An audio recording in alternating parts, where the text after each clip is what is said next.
Hello বন্ধুরা, তোমাদেরকে আজকে একটা জিনিস দেখাবো। দেখো ইঞ্জিনটা, এই যে ট্রেনটা দেখতে পাচ্ছ, ইঞ্জিনটা কিন্তু চালু, কিন্তু ড্রাইভারে দরজাটা খুলে রেখেই চলে গেছে।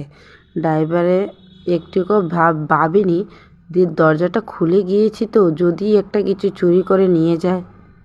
ওদের ভিতরে ওই জিনিসটি নেই, কিন্তু দরজাটা কিভাবে খুলে রেখে চলে গেছে দেখো। বাইসেন্স একটা লোক এটার ভিতরে ঢুকে একটা কিছু নিয়ে চলে গেল, কিংবা ইঞ্জিনটা স্টার্ট দেওয়ানো আছে, যদি গাড়িটা নিয়ে চলে যায় তাহলে তো একটা লোক বাইসেন্স একটা লোক ট্রেনে পড়ে গেল কিংবা মরে গেল লোকটা। তাহলে তাই বলছি, ট্রেনের ড্রাইভার তাদেরকে একটু সতর্কভাবে চলেন, যাতে কারোর ক্ষতি না হয়। আপনারা এইভাবে দায়িত্বশীলভাবে যদি চলো তাহলে তো অনেক ক্ষতি হবে। প্লিজ ভাইয়া, আপনারা এইভাবে কাজ করবেন না।